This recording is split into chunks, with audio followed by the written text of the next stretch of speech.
Ceci est un livre audio autogénéré par Google. Chapitre 1. 14 heures. On sonne. J'attends la venue d'une nouvelle élève. Je ne devrais pas être impatiente ou inquiète.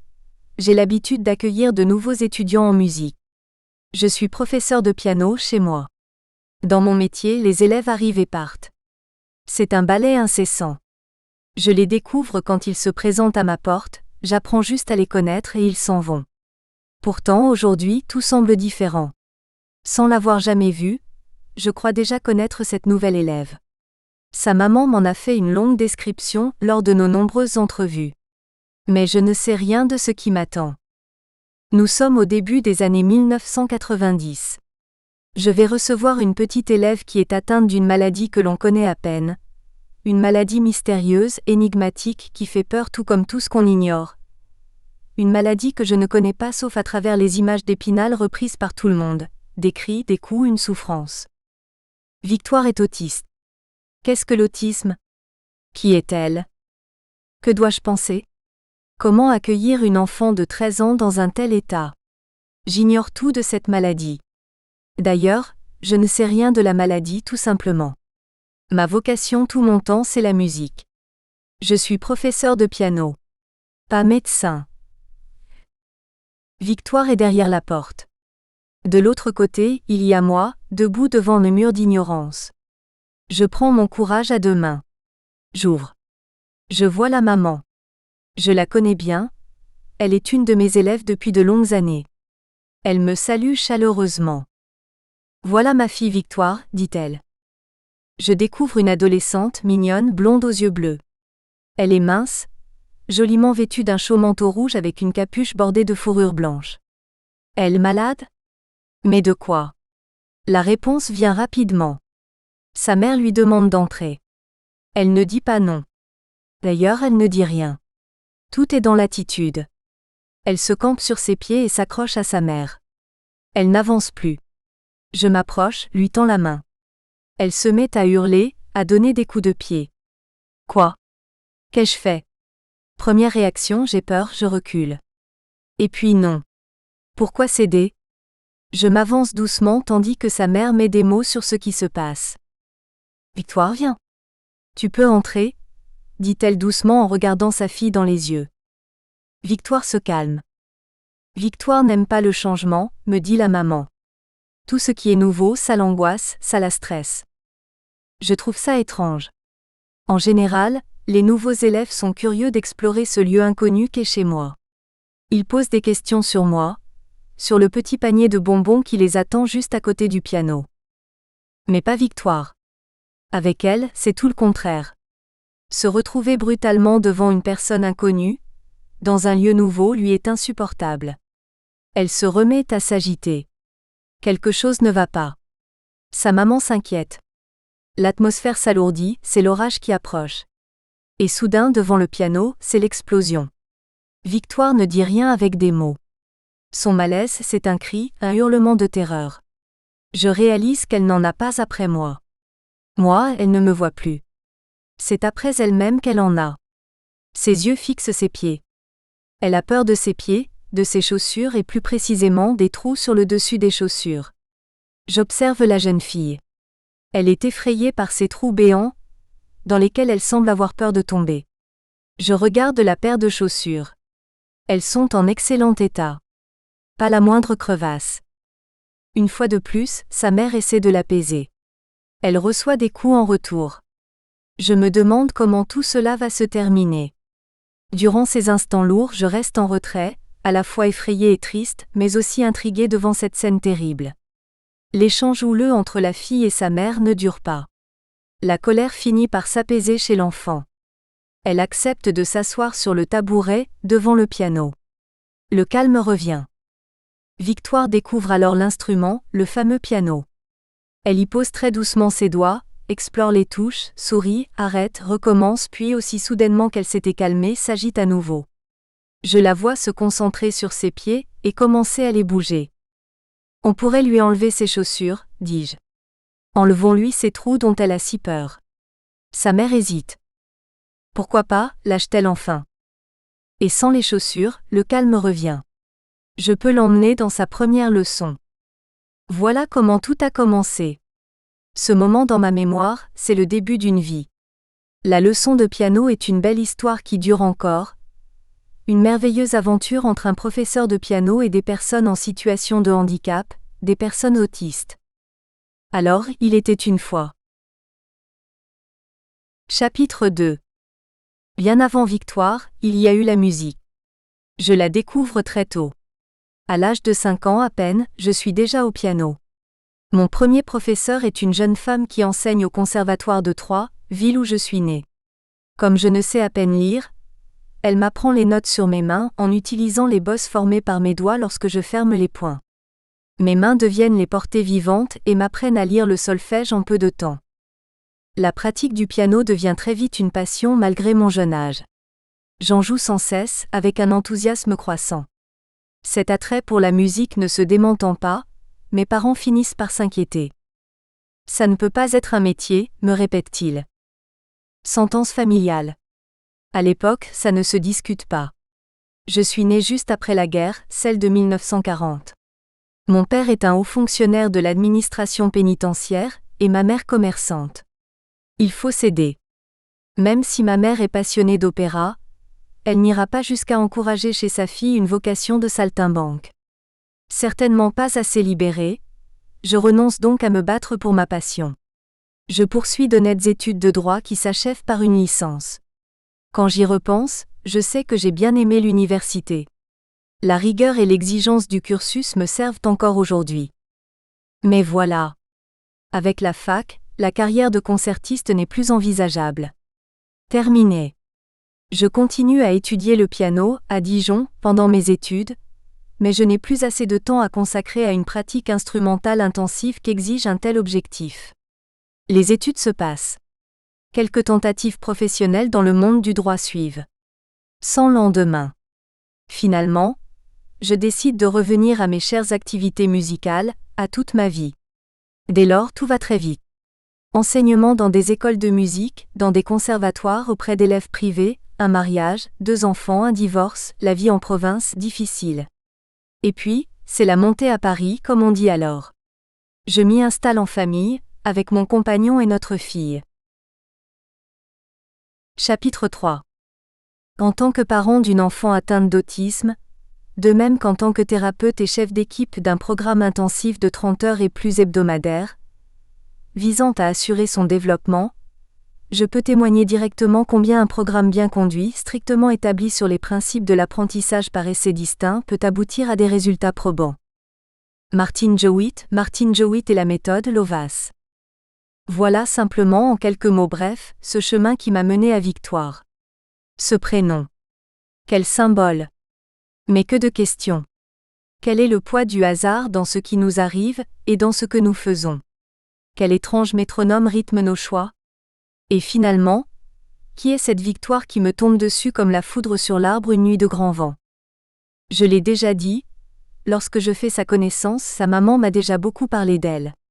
Je connais presque toute leur vie, à cette petite, à ses parents. Car il y a les rendez-vous, cadence inflexible de relations humaines. Travailler au piano en tête-à-tête, à raison d'1 heure par semaine avec la maman, instaure forcément des liens qui vont jusqu'à l'amitié. Je sais donc que les parents de Victoire n'ont pas pu avoir d'enfants. Étrange paradoxe, être parents sans avoir d'enfants. Ils ont donc décidé d'adopter, c'est ainsi qu'un jour le miracle s'est produit. Un appel téléphonique, une adresse dans le Nord et c'est la rencontre magique entre un petit bout de 3 mois et des gens enthousiasmés. Les voilà parents. Puis, c'est le retour à Paris. La vie reprend, la routine finalement. Alors un ami de la famille, pédiatre, vient les voir. Il examine le bébé. Elle est magnifique, dit-il blonde mais... Il y a un mais... Le bébé est étrangement calme, ajoute-t-il. Oui. Elle ne réclame jamais à manger, dit la maman. Elle ne pleure pas. Elle reste dans son berceau sans bouger, et on la retrouve dans la même position quand on vient la chercher pour s'occuper d'elle. Il faudrait la faire examiner, insiste le médecin. Il y a peut-être quelque chose. Oh. Je ne pense pas, dit la maman. Non. On verra. Le médecin s'abstient de dire que si le bébé adopté s'avère être handicapé, l'assistance publique propose de le reprendre pour en donner un autre. Un autre en meilleur état. Épouvantable. Il sait bien que les parents ne l'envisagent absolument pas. Le temps passe normalement. Le bébé grandit.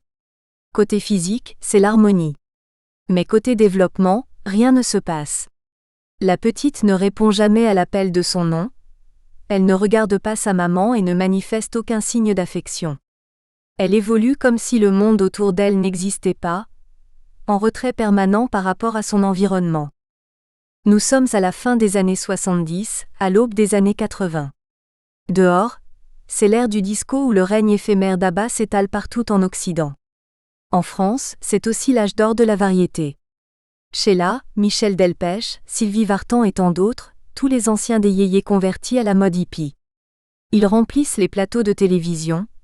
Les numéros 1 de Maricy et Gilbert Carpentier sortent des studios des Bouts de Chaumont. Drucker est déjà là. Chez Victoire, la tension monte, bientôt la panique. La maman, déroutée et follement inquiète devant l'évolution de sa fille, consulte les pédiatres les plus réputés de Paris. À chaque fois, c'est la même réponse. Oui, elle est en retard. Oui, elle est comme absente. Mais vous comprenez, on ne sait pas ce qu'elle a vécu avant de vous connaître. C'est peut-être votre angoisse qui la bloque. Allez consulter un psychiatre. Un psychiatre. La psychanalyse, le mot est lâché et à la suite de ce mot, vont fuser les sanctions définitives. Cette maman découvre qu'elle a adopté une petite fille lourdement atteinte par un handicap, donc on ne sait rien en ces années-là. Malgré cette ignorance manifeste, les psychiatres consultés émettent tous le même diagnostic, autisme de Kanner. Mais qui est Kanner ? Voilà la difficulté. Un parent confronté au handicap de son enfant ne connaît rien ni personne. Il est dans la situation délirante de celui qui doit tout apprendre de la maladie, pour ensuite bâtir un hôpital dans l'espoir de mettre en route un remède sans garantie de résultat. Kanner donc. Leo Kanner est un médecin allemand émigré aux États-Unis en 1924 avec sa famille, pour échapper à l'inflation qui mine son pays.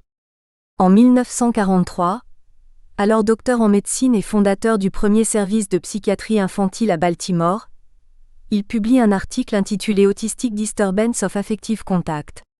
L'autisme précoce est décrit pour la première fois dans l'histoire contemporaine. Il détache la notion nouvelle de trouble de développement de celle, alors plus répandue, de schizophrénie. Bref, il met des mots sur ce trouble infantile qui deviendra l'autisme de Kanner. Selon lui, l'observation de rituels élaborés chez le patient permet de distinguer l'autisme du retard mental. Et il en dit plus. En cherchant les causes de l'autisme, à la fois dans l'hérédité et dans l'environnement, il suggère que le comportement des parents, et le stress de la mère en particulier, peut influer sur l'état de l'enfant. Un pas reste à franchir, une mère angoissée, un père absent, telles sont les mamelles de l'autisme. Le pas est vite fait par la communauté des spécialistes. Les choses sont dites. Elles se répandent vite. Dans ce contexte, la sentence est sans appel pour Victoire. L'enfant est très lourdement handicapé sans aucune possibilité d'évolution. Les parents sont anéantis. Dans la vraie vie, ils sont livrés à eux-mêmes, seuls en face de leur drame, sans aucun soutien médical ou psychologique. Alors que faire ? À vrai dire, à l'époque, pas grand-chose. La connaissance des symptômes de l'autisme est peu répandue. Le syndrome est considéré comme une maladie psychiatrique. Alors la solution est simple. Toujours la même, c'est une habitude dans ces cas-là. Quand la vie familiale devient trop difficile, l'internement est proposé aux parents. Ou en hôpital psychiatrique. Que voulez-vous ? Faute de comprendre l'autiste, on l'enferme. Résultat, l'autiste se réfugie en lui-même, c'est ce qu'il fait de mieux. Il se referme. Pour lui, le monde n'a plus aucune importance, le corps redevient un objet inconnu. L'être autiste s'affiche tel un absent, sans parole, rejeté parmi les fous. Et puis, dans les établissements publics ou privés, il y a toujours ce manque d'argent et de personnel. Il manque toujours quelqu'un pour comprendre. De toute façon, personne ne sait. Alors, il faut appliquer les bonnes vieilles méthodes. S'il s'énerve, on le drogue. S'il mord, on l'attache. C'est la fin avant l'heure, la mort avant la mort. Mais qui peut comprendre? L'époque sort à peine des théories de Bruno Bettelheim. Encore un nom. D'un parcours universitaire en philosophie, le personnage, autrichien d'origine, émigre aux États-Unis en 1939 après un passage en camp de concentration qui l'a fortement marqué. Pour lui, l'enfant ne peut se développer que dans un environnement stable et positif. Toute pédagogie doit se vouer à l'écoute de l'enfant, de ses angoisses et de ses besoins. Malheureusement, autour de l'enfant, pour Bettelheim, l'ennemi rôde. C'est la mère. Encore elle. Cette maman aimante qui ne peut se déparer de ses intentions destructrices, cette forteresse d'amour et de haine emmêlée, pouvant aller jusqu'au rejet, provoque chez l'enfant une réaction spontanée, un repli sur soi qu'est l'autisme. Nous voilà bien. C'est un film d'horreur. L'enfant autiste, qui ne peut raisonnablement que compter sur sa famille, se retrouve devoir surveiller un tueur caché entre deux tranches d'amour de sa mère. Bettelheim qualifie cette maman terrible de mère frigidaire, reprenant au passage une théorie déjà développée par Kanner. Les dégâts sont énormes. Les médecins culpabilisent les mamans croyant en toute bonne foi détenir la clé permettant d'expliquer les détresses affectives et relationnelles entre les enfants et leur mère. Ce conflit est bien dommage car dans le reste du monde occidental tout ne va pas si mal. Les vapeurs de Woodstock planent encore dans les oreilles. On sort des années 70. Une jeunesse torse nu. Nous espérons que vous avez apprécié cet aperçu. Pour continuer à écouter ce livre audio sur Google Play Livres, utilisez le lien dans la description de la vidéo.